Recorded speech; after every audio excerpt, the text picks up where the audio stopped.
Okay, I've never seen them. So they're particularly called a mason's hoe or a mortar hoe. Okay. And But what they're I'm in the going to garden section at Menards. You're not in the masonry section. So I'm going to grab, I can do it like this, and I'm going to start chopping. You're going to take this side. Okay. And you're going to chop your part towards you. So I'm going to go chop, chop, chop, chop, chop. Keep going, go all the way chopping. So come on closer. So what happens then is if you're working with a partner, you can do this all yourself, but if you're working with a partner, you have to have a cue. So my cue is hold your fire. So then I'm going to switch to this side. Yeah. You're going to switch to that side. And I'm going to chop. I'm going to try to chop off about 1/4 of an inch each time with my blade. I'm going to raise my blade up, come down 1/4 of an inch, raise my blade up, come down 1/4 of an inch, raise my blade up, come down 1/4 of an inch, and then pull it all that I can toward me.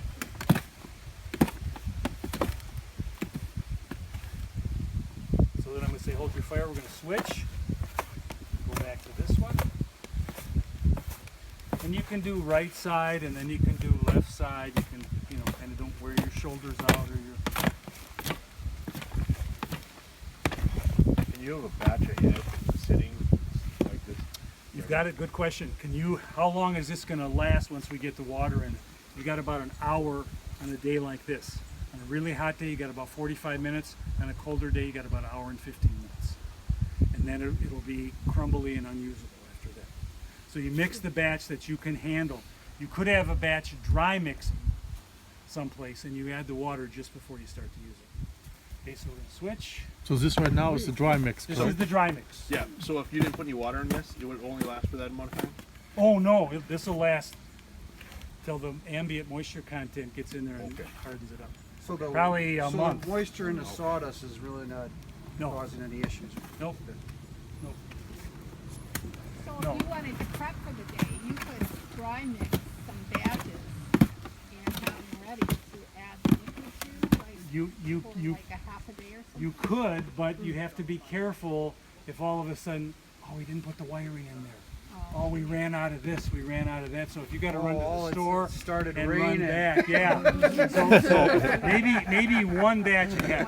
One batch ahead would be the best. So then if I say hold your fire, then I like to get up close and personal with my mortar. So I like to get in here and scoop it on all the corners. Make sure it's thoroughly mixed. Yep. Dry mixing is very important. You We'll want see a little later how this dry mixes. Oh, So we Rich, make a Rich, little- I think you do a good job. We make a little lake in the middle. Now, we've learned over the years that about 1 gallon of water does a double batch well. Sometimes it's a little bit less, sometimes it's a little bit more. So If a you- single batch is a half a gallon? Yep, right. And a double batch would be about 1 gallon. Depends on the humidity, the temperature, et cetera, et cetera. So to keep things simple, a double batch would be better. Absolutely. Absolutely. And you'll also you'll develop a speed of working. So I'm going to put about 2/3 of it, 3/4 of it in.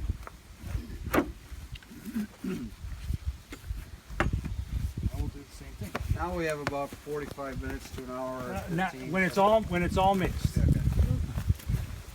And can you add water to slow it down? Or You does that not can really- re-temper it once. If it's drying and you got 40 minutes and you think you're going to get an hour out of it and it's starting to dry up, you can add a little water to it. And you could also pick the stuff up that fell on the plastic and put it back in for a while, for about an hour.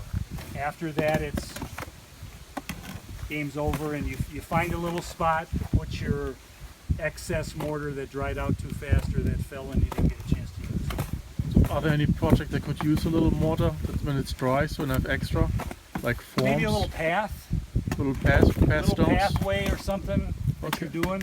Right, so you could do this with Yep. half-used Yep. batches. In fact, it will make, just like the concrete on the front there, it will make a little pathway coming in. Right. Okay, so let's add a little more. We're going to need a little more water. Looks a little dry. Yep. Now, if you put too much water in, let's say that all of a sudden this is going to be too much water, then we have to add back ingredients. Just like One candy shovel batter. full, 2/3 of that, one And third too of much this, water, 1/3 it of would that. look a little. It'll look like a cow pie. Got it. When you put it in your hands, when we're going to make a snowball, when you make a snowball, And it it'll runs just off your hand. splash. Yeah. But if you had another batch of dry mix, then you could Could just add take, it too. Yep. just take the dry Yep, mix and absolutely. add it. Absolutely.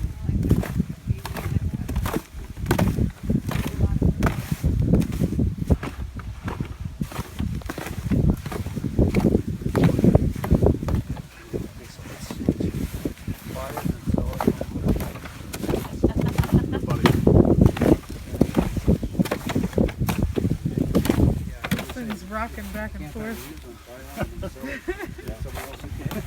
What's that? Here we go. Let's switch to here. Yeah,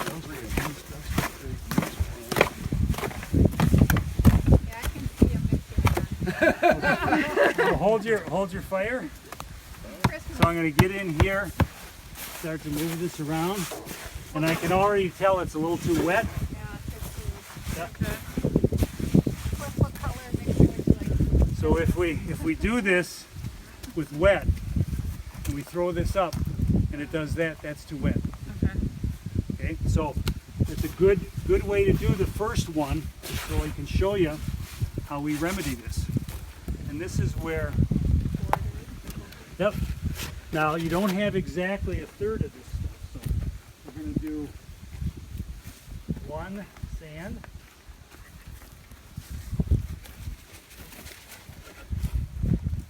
Two-thirds.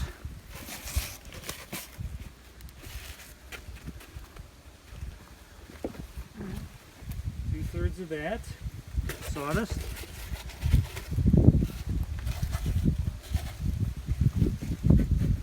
One-third Portland.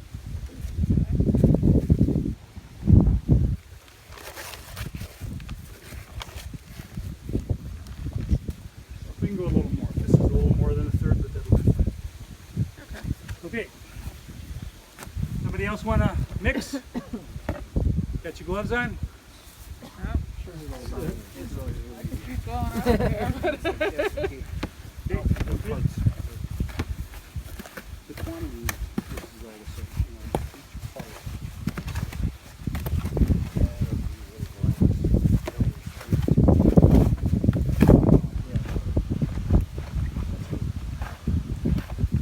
Could you add any kind of color to the mortar mix to make it a final color when it's dried? Like When you add add some a color in- red pigments or something? Oh, the people that have tried that been very unsuccessful. Okay. We've had people try gold, red, and blue, and the mortar just seems to eat it alive. So you get a little hint of blue, Right, a right. little hint of gold. Okay. It would be better to go over it. The only person that we've ever seen do it properly is a potter, Yeah. someone that is used to firing pots in a kiln. They have the right stuff to use. So it's mostly the type of pigment that you add Yeah, into it. the cement stuff for staining cement or adding color to cement. That's what's useless. Don't even go We there. found that Okay. people have Find a problem potter. with keeping the color consistent. Yeah. Right, right. Yeah, Okay, hold your that would fire. be the key to the whole thing, right? Right, right. Yep. Right. Yep. I took one of my last house, part of the basement, and it was a red mortar, and I used snapline chalk. Oh, The red stuff, because the other stuff they said was really expensive. I said, try this out. We've had people try this out. So I was putting capfuls of the red chalk in with the mortar and mixing it up. But like you were saying, if you're doing multiple batches, depending on when you're doing it, it may not turn out the same. so like a snowball. So you should be able to throw a snowball up in the air. Don't throw it to your partner. That could create problems. And then you should be able to crack the snowball open like this, and you should be able, well, it's not going to go in plastic, but on a metal pan it will. It'll stay right up against a clear metal pan. So this is close. We just need to mix a little bit more. Let's mix. Yeah, let's have somebody else come in because I'm going to want everybody to mix at least 2 batches today.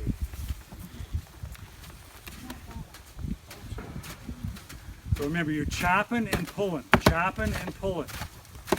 I think I'm going to sell 100 mortar mixers today.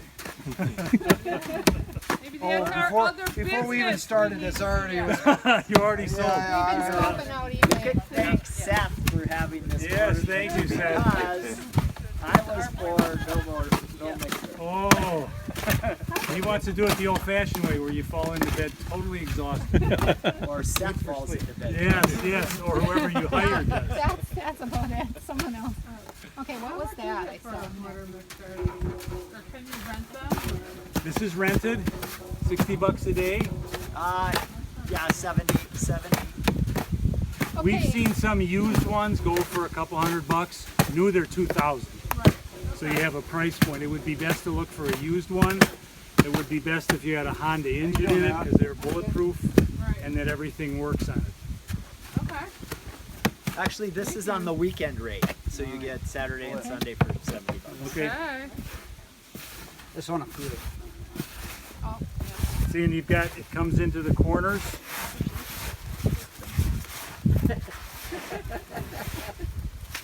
All right, I guess let someone else. There's some more mixing in her corner. Okay, Jolene just asked a question. If we've got little tiny pieces in here, you can either toss them out, but those long pieces are fine. they're okay. Yeah. If you had a big chunk in there of pine pitch or bark or whatever, take that out. But screening it ahead of time should do that. So it's almost like bread dough after a while. You kind of mixing it with your hands. Yeah, that's what the feel. That's a. So this is kind of feel like you're in the kitchen. Now here's a I saw something long in there. Here's a really long one. If you got something like this, you can't toss it out. So come and get a handful, make a snowball on it. This is just about ready to use.